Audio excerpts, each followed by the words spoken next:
11 in our church Bibles, Genesis chapter 12.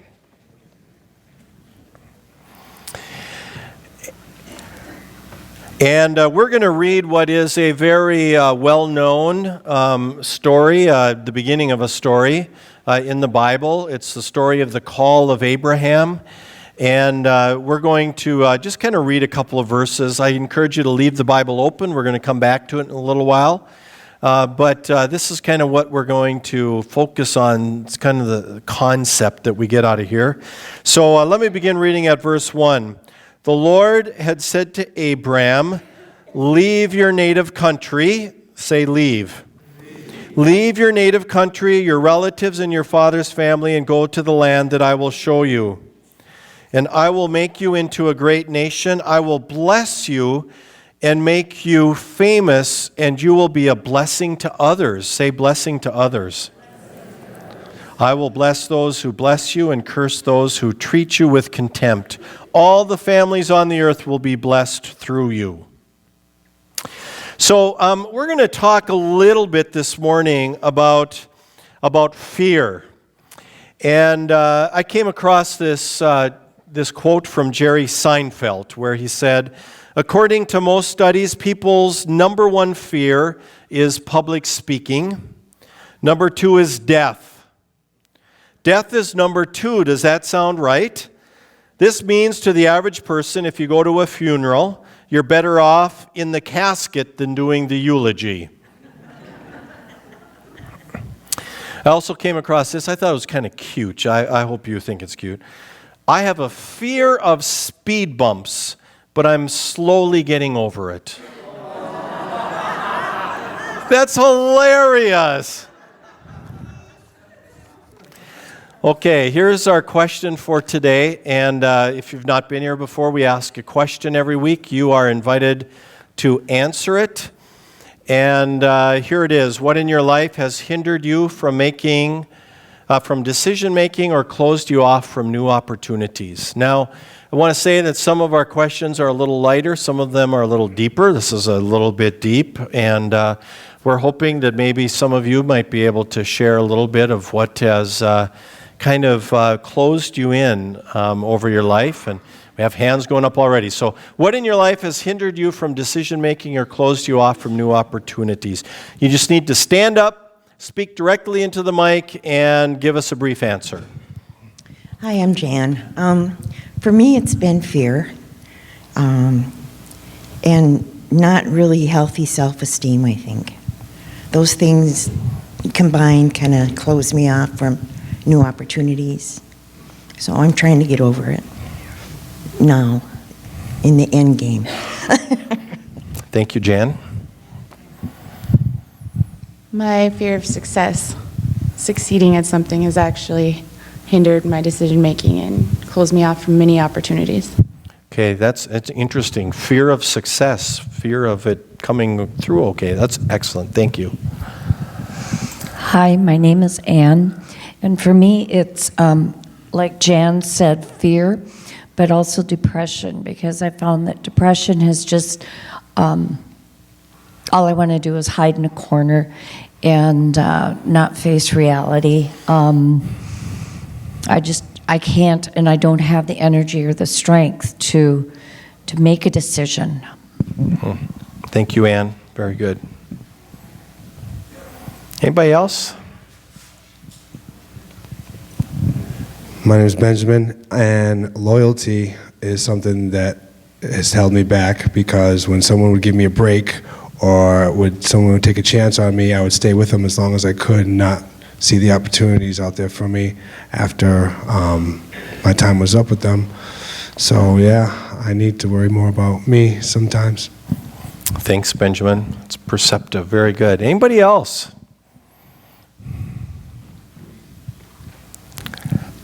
I've had pretty bad anxieties most of my life, but for my anxieties and my fear of people, God has helped me act because I can trust Him that it'll be okay. So I can act in spite of those things that hinder me. Thank you, Jeremy. Anybody else? Hey, awesome. I have a fear of hurting other people. I lived with my dad for about 5 years, doing everything I could to make sure that he was happy. That he didn't flip the switch, and it's just now it's just dad. But do the same with other people. Do everything I can to make sure that they're doing okay. And finally, after living 5 years with Dad, I had to learn to take care of myself, stand up for myself, and that was in May. So. Welcome. It's good to have you here. Thanks for that answer. It's a resounding theme at this place. Let's take care of ourselves first before we can help others. Anybody else? All right, Missy. Perfectionism, just fear of failure and not meeting my own standards of quality of what I want to do. Excellent. All right. One more. We'll go one more. Two more, and then we're gonna close. I love. Good morning. My name is Doug. I've had a great fear of clowns all my life. No, I'm just kidding. There's that It movie. I'm not going to go see it. I've just been fear of, like a lot of people, faith in myself, faith in God's plan, not willing to go out on the ledge and take that first step. Yep. Thank you, Doug. And Kayla, you want to share? I guess I'm too much of a people pleaser, and when I don't know, yeah, I'm a people pleaser, and everyone, if I let you down, I feel horrible, like I failed, and my personality is someone who never fails at anything. But when someone else's failures, they are portrayed on me, and it stinks. Yeah, thank you. Yeah. By the way, we call that codependency, but that was very good. Look, we're going to do Todd, and then we're going to wrap it up. So, and Todd, welcome back. Those of you who may remember, we've been praying for Todd for a long time. It's good to see you here today. Thank you. For some of you, I was in the hospital for 4 months, and I was allowed to live because of you, all of you who prayed for me, and Dale for coming and see me, and for Jesus to allow me to live. There was an accident on part of the hospital's fault, and I'm kind of paying for that. But when I look at that, I said to myself, I'm not closed off to new opportunities because I can't do a lot of things that I used to do. So I have to open myself up for new opportunities, and especially when it comes to employment and things like that. And I was very scared to come today because of my walker. I felt ashamed that I had to use this thing, but I know that I'm okay here and that I can do that. So if it gets in your way, just say hi to it. Okay. So again, thanks for your blessings. Thanks, Todd. Okay. So we are in a series that I've titled God's Opened and Closed Doors. It was inspired by a book that I read this last year. We're going to talk a little bit about that this morning. Last week we just got started, and last week I tried to dispel the idea that God has one path for your life, and your job is to figure out which door that path is behind. I also shared that God's primary will for your life is not the circumstances of your life, but the person that you are becoming. Therefore, like a good father, God wants us, his children, to learn to make good decisions that grow out of our character. And if you think about that, it's kind of funny. Because if there is one thing that unites almost everybody who is here this morning, it is that we have gotten pretty good at making really stupid decisions. If there's one thing that is probably pretty, kind of runs through everybody here, is that we know all about making bad decisions. Somebody touch somebody around you and say, he's talking about you.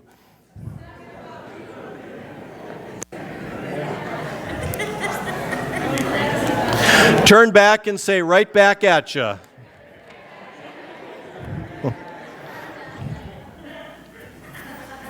So, I've been encouraging you to read this book, and in chapter 2, John Ortberg suggests that there are two kinds of people. That there are open-door people and there are closed-door people. And I've been thinking about all of us, and I've been thinking about what makes us like we are. And I was thinking about what makes, and I'm not going to use the concept of messed up today. What makes me special? That's what we're going to talk about, okay? And what makes you special? And so we're going to get personal this morning. First, we're going to get personal about me, and then later we're going to get personal about you, okay? So, I grew up in a conservative, Scandinavian, Germanic, upper Midwestern, Lutheran pietist home. I grew up in the kind of home that, in this part of the country, that people write books about. I learned in my home growing up not to draw any attention to myself. You don't want to stand out. You certainly don't want to be too successful, or you don't want to stand out above the crowd, because then you might appear that you think that you're better than other people. But you really don't want to stand out as a failure, or somebody who's kind of, not making it or having issues in life, because then people will think that you are below them. And so I grew up in a home where you were taught to blend in. That's why I love khaki. And I know that lots of you grew up in a home like that. Now, it's interesting that my genes don't come from my parents. I was adopted as a baby, and I sometimes wonder about my birth parents. I don't know who they are or were. I realize, for example, that I'm a type A personality. And I know that my genes probably have something, not these genes, my genes have something to do with it. I love challenges. There is something about being in front that I've always kind of gotten a little bit of a high out of, or a kick out of. I used to be in theater. I love to learn. I love to grow. I believe that I've been given some leadership abilities, the spiritual gift of leadership. And so I've got this kind of makeup internally, and this culture that I grew up with. And one of the things that I have learned is that those two don't always mesh. And I've come to realize that sometimes there is this great tension between this kind of genetic type A personality that I am, and this idea that you're supposed to kind of blend in and not be above, or not shine in any way, or not look like you have failed. So these last years, I have come to realize through lots of personal work and counseling. My counselor now owns a new home in the Lakes Country because of all of the bills that she has sent me. And I realize that I have a fear of failure. And I realize that I've always had that fear of failure, but I've mostly now been able to identify it. And failure is not a good thing, because you stand out if you failed. Now, it's interesting because I like to stretch myself. I like to try new things. And so one might wonder, how does that work with this fear of failure? Well, I've come to learn that I've also learned one other thing from my parents that has often served me very well. My parents taught me an incredible work ethic. And so I dealt with my fear of failure by making sure I didn't fail. And it worked. Until it didn't. And of course, most of you know I'm here as a kind of a pastor who had burned himself out and didn't always deal with that well. And the cycle of shame that I experienced in kind of coming through that period of my life was very difficult to deal with. We're going to come back to that. I also realized that I can get very anxious about standing out in a crowd. And as a public figure and as an overachiever and as a pastor, that sometimes leads to all sorts of inner turmoil and feelings of pride and unhealthy humility. So you can see I'm kind of messed up and special. And you can see this in me in all sorts of interesting ways. And, you know, as I've looked back over my past, I had a couple of experiences that happened a long time ago in my life that have kind of been reminders of this kind of how I am and how I approach things and how I approach open doors in my life. One of them happened in ninth grade. In ninth grade, I was on the basketball team. I was really tall. I was this tall in ninth grade. I grew really quickly, but I was so skinny that when I turned sideways, you could barely see me. It's hard to believe, I know. And I was really uncoordinated, but I was tall, so I was on the basketball team. And I remember this drill. There was this drill where you would get a basketball, and the coach would have put these cones all the way down the gym, and you would dribble between the cones, and you would switch hands. So, you know, you'd go around a cone, and then you'd use the other hand, you'd go around the cone. And I just hated that drill because I was so uncoordinated. I wasn't a very good dribbler. And I remember one day in practice, I was standing there just kind of, I'm sure, looking dejected and frustrated. And Mr. Kirchhoffner, my coach, came over, he put his arm around me, and he said, what's wrong, Dale? And I said, I hate this drill. And he said, you know why you hate it? And I said, why? And he says, because you really suck at it. I'll never forget it. And now, he didn't mean that necessarily to kind of, you know, deject me. He actually gave me a pep talk and, you know, said, keep working at it. But I look back at that story and I realize that things that I'm not good at, I really try to avoid. Some of them are simple, like my family and some of my friends have liked to play games, board games over the years. And when there's a board game that deals with knowledge and trivia that you have to come up with quickly, I hate those games. Hate those games, and so I'll avoid them. Or I'll act like a ninth grader. There's another story.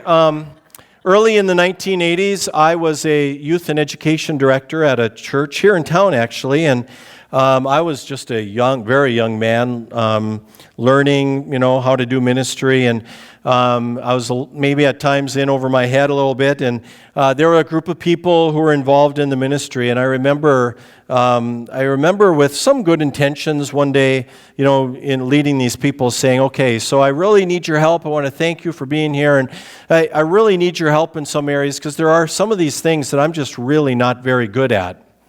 And interestingly, in an evaluation later, that came back and bit me. And I don't know that I have ever since said, I can't do that, or I'm not good at that.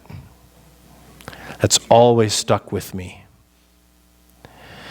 Because of my upbringing and my life experiences, I've learned to go through open doors. I like to go through open doors, even though there's some ambiguity on the other side, but I overcalculate before I go.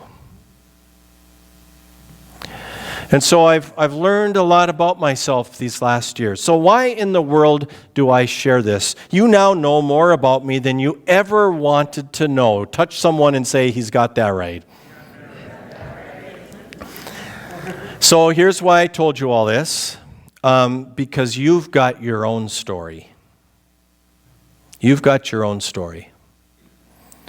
You've got your own closet of experiences that have shaped who you are and how you make decisions. Where and how you grew up has formed you. The culture of your home, your successes and failures, you take that with you every day. Your hurts, your habits, your hang-ups, they have all made you the person that you are today. Your life experiences determine how you see and how you approach open doors. And it's open doors that we're talking about these days. So John Ortberg talks about how there's open door people, closed door people. And I want to share with you a little bit from chapter 2 of the book. Some of you might have brought your book. I'm actually on page 22 and 23. And frankly, I'm going to tell you that if you're not reading the book, you should get a hold of somebody's book and read these 2 pages. I think they're some of the most brilliant, insightful pages in the entire book. And he actually talks about a Carol Dweck. And so I just want to read a little bit of what she says. Carol Dweck explores mindsets and people's abilities to navigate adversity. She is particularly interested in how people handle limitations, obstacles, failure, and change. In one study, she took a group of 10-year-olds and gave them increasingly difficult math problems to see how they would handle failure. Most students got discouraged and depressed, just like me with the basketball. But few had a totally different response. One kid, in the face of failure, rubbed his hands together, smacked his lips, and said, "I love a challenge." Another kid, failing one math problem after another, said, "You know, I was hoping this would be informative." What's wrong with them, Dweck wondered. I always thought you either coped with failure or you didn't cope with failure. I never thought anyone loved failure. Were these alien children or were they on to something? Dweck realized that not only were these kids not discouraged by failure, here's the thing, this whole sentence just kind of went poosh in my mind. Not only were these kids not discouraged by failure, they didn't think they were failing. They thought they were learning. She came to the conclusion that human beings have 2 different, almost opposite mindsets about life. One of them I'm going to call a closed mindset. Those with a closed mindset believe that life is full of fixed amounts of gifts and talents, and their worth depends on how talented they are. Therefore, their job is to convince others that they've got it, whatever it is. If that's the way I think about my life, then of course going through an open door is mostly something to be avoided. Because every time there's a challenge, my worth is on the line. I might not have enough it. I'll try to arrange my life so I'll always have success and never fail. I never ever want to make a mistake because if I make a mistake, people might think that I don't have it. Man, that was helpful to me. So he talks a little bit about closed door people, and then he talks a little bit about open mind or open door people. And he says that there's some traits of open door people, and we're going to actually put them on the screen. Here's what Ortberg says. Dweck said, if there is another way to go through life, and that's what we might call an open mindset. Those with an open mindset believe that what matters is not raw ability, what matters is growth. Growth is always possible. A commitment to growth means that they embrace challenge. So, the goal is not trying to look smarter or more competent than other people. The goal is to grow beyond where they are today. Some of you might remember when I've talked about faith growth or spiritual growth in our life, I've said that the way we measure our spiritual growth is, do I look more like Jesus today than I did yesterday? Do I love people more like Jesus today than I did yesterday? Therefore, failure is indispensable and something to be learned from. So that was so interesting to me. Here's the deal. We can learn to be more open door people in our lives. And that's where faith comes in. That's why faith is so important. In faith, we can move into challenges and know that no matter what happens, I'm still loved by God. And that He's got my back. It doesn't really matter what others think in my life as much as it matters what God thinks about my life. And I'm confident in His grace. So we've got these Bible verses, those of us who've hung around church a long time, that are very powerful in our lives, but sometimes we we don't necessarily get them right. Verses like Philippians 4:13, I can do all things through Christ who gives me strength. That doesn't mean that I can dribble a basketball like LeBron James or Ben Woodside, who comes to church here sometimes. I don't think he's here today. What it means is that I can find strength and ability to get through life, not within myself, but ultimately in God's will and in God's strength. That what matters ultimately is not necessarily what I'm doing, but what God is doing in my life. It's not necessarily what my will is, but what God's will is, that I'm standing somehow in God's will. That's what Jesus means, I think, when He says, with God everything is possible. That we can learn to trust God, to rely upon His strength and ability. I can trust God that I can walk through an open door towards a better life, a new life, a recovering life, or a healing life, and trust that God's got my back. And it helps me overcome some of those fears. Now, I want you to remember that as we look at Genesis 12 one more time, because I really want to point out something very important in these verses. Chapter 12, verse 1, the Lord had said to Abram, leave your native country, your relatives, and your father's family, and go to the land that I will show you.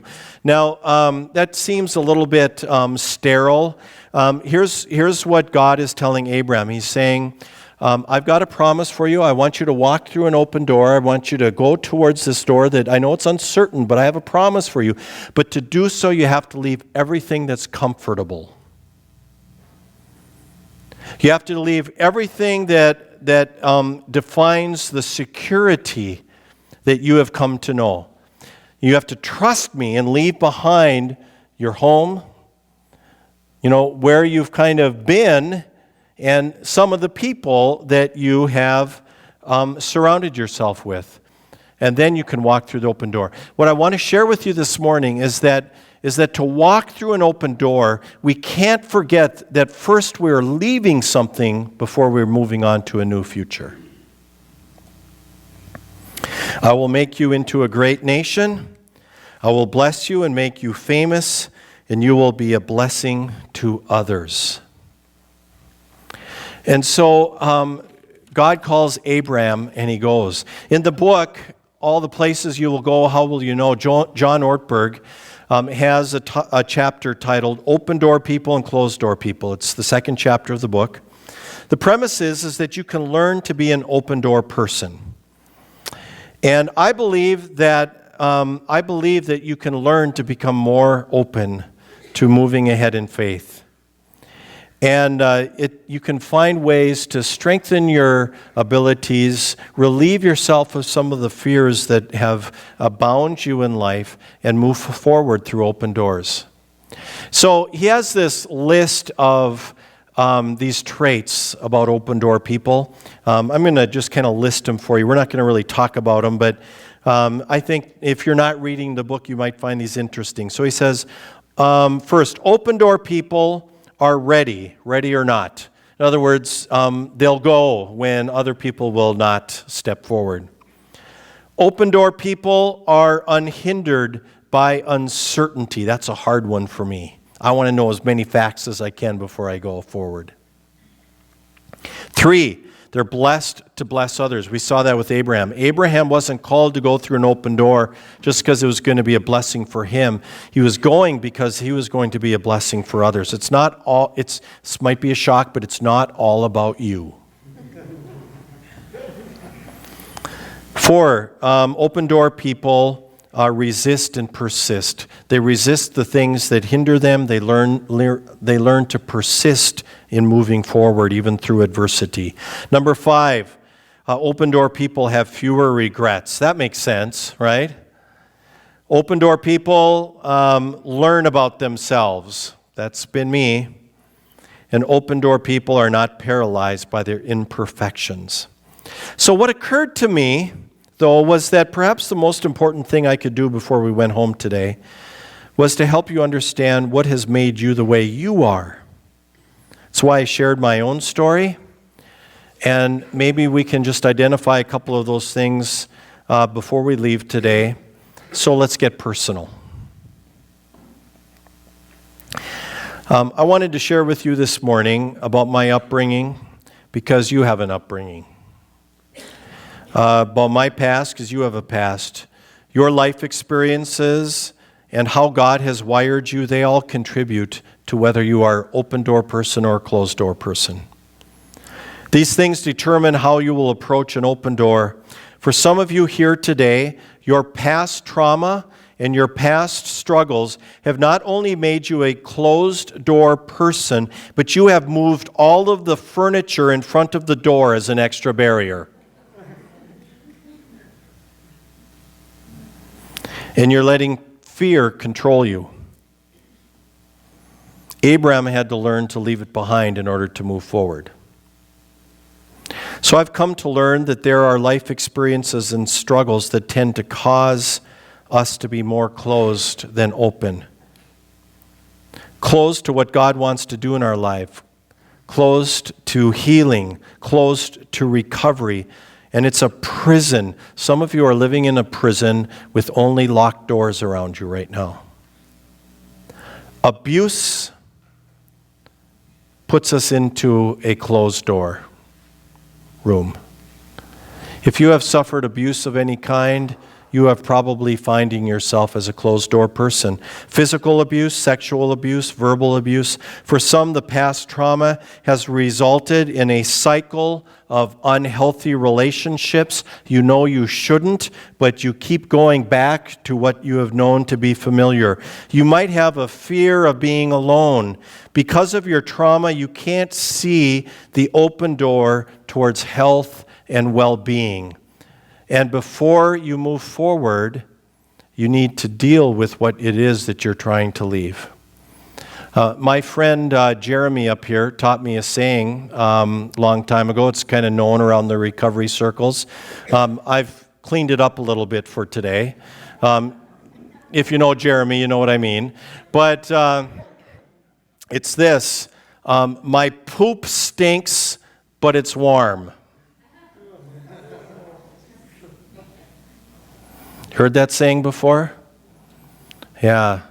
My life stinks, but I've come to grow comfortable with it. Some of you are kind of trapped in a room with your own crap right now. And my friends, there's an open door in front of you to walk through it. But you've got to leave some of that stuff behind. Some of you grew up in a culture a lot like the one I grew up in. Blend in. Some of you grew up in cultures even worse than the one I did. You were told you never would amount to anything, that you were a failure, a loser, that you were dumb or stupid, that you were too tall or too short, too fat or too skinny. And even though that was a long time ago, the voices still ring in your head. And my friends, I want you to know that there is an open door in front of you, but you've got to leave some of that behind if you're going to walk through it. Some of you are dealing with a broken heart, and it's closed the doors in your life, or it's made it impossible to see open doors. Grief will do that. Deep, hard grief will do that in our life. Betrayal, unfaithfulness. My friends, there's an open door in front of you, but to walk through it, you've got to leave some of that behind. I know we have people here who have trouble moving forward toward an open door of a relationship again. It's so hard to trust again because of what's happened in your life. So I tell you the same thing over and over again. Walk, don't run. Go slow. Baby steps. Don't plan out the rest of your life. Go for coffee, for heaven's sake. Some here are afraid to be alone. You may be in denial about it, but you are. Somehow the arms of a lover makes you feel better, at least for a little while. But then empty or even emptier again. You deny it, but it does the same thing to the other person, I want you to know. You're in a cycle. You repeat it over and over again because your poop stinks, but it's warm. So I tell you the same thing over and over again too. There's an open door of learning, but you have to learn to be okay with yourself first. Then you will be able to walk through an open door of a relationship. Man, we could do this all afternoon. Don't worry, I'm not going to. But there are a lot of things. I mean, I haven't talked about failures yet. Past failures close the doors in our life, make us closed door people. Shame, oh, that was a hard one for me for a long time. The shame of being a public figure who fell from grace. Depression, somebody mentioned depression earlier. Mental illness, anxiety, they all make us closed door people. Disappointment with God can do the same thing. In Genesis 12, God calls Abraham to walk through an open door, but first he's saying you got to leave some of that stuff behind before you're going to move to an uncertain future, but a future of hope. You know, it occurs to me that some of you coming here today probably, it was walking through an open door of hope and healing. You know, and some of you, when you come here, or maybe even hearing this, you have some of the same feelings. Some of you know what I'm talking about. If you're in recovery, you'll know what I'm talking about. When you go to your first AA meeting or NA meeting, or the first time you go to treatment, you have this incredible turmoil inside of these mixed feelings of fear and relief and anxiousness and hope. Some of you are in that place right now. And I want you to know that there is an open door before you. But first you got to leave some of that stuff behind and move towards a God who loves you. A God of love and hope and grace. You see, what I want you to know today is that there is a God who loved you while you were going through your stuff, and there's a God who loves you just the same as he did back then today. There's a God who loves you tomorrow, no matter what your path means today. There is a God who loves you. He knows everything there is about you. He has created you as a masterpiece in His hands. He has made you the person that He wants you to be. He just wants you to be filled with His Spirit and with His presence so that you can be all that He wants you to be. He knows your stuff. He died on the cross for your stuff. That's the good news. And so today we remember that that before we move forward, we got to leave a little stuff. So here's your action plan. We have action plans every week, most weeks. Number one, what is God calling you to leave behind? So what we've talked about a lot of stuff. What is God calling you to leave behind? Maybe you want to journal about it. Maybe you want to talk to someone. Maybe if you got a counselor or a sponsor, that's somebody you can communicate with. Number two, We're going to walk, don't run. I know it gets old me telling you that. What's your first step towards an open door? It might be finally talking to someone. It might be getting a sponsor. It might be going to a meeting. It might be working on a resume. It might be making amends with somebody. But whatever that is, we're going to try to work on ourselves and maybe make a step towards leaving stuff behind and moving towards the open door. Before we leave today, we do have the privilege to celebrate Holy Communion. And we are reminded that it's not on our own strength that we do this, that it's on God's strength. We remember that on the night in which he was betrayed, our Lord Jesus took bread. He gave thanks, broke it, gave it to his disciples, saying, "Take and eat, this is my body given for you. Do this in remembrance of me." And after supper, he took the cup, gave thanks, gave it for all to drink, saying, "This cup is a new covenant in my blood, shed for you and for all people for the forgiveness of sin. Do this in remembrance of me." Let's pray together. Our Father, who art in heaven, hallowed be thy name. Thy kingdom come, thy will be done, on earth as it is in heaven. Give us this day our daily bread, and forgive us our trespasses, as we forgive those who trespass against us. And lead us not into temptation, but deliver us from evil. For thine is the kingdom, and power, and the glory, forever and ever. Amen. So if you believe in Jesus, you are welcome to come for communion. The ushers will show you forward. You take an empty cup off of the stool, proceed down the line. Somebody will give you a piece of bread, the body of Christ given for you. Pour some grape juice in your cup, the blood of Christ shed for you, and you put the empties in the baskets before you head back.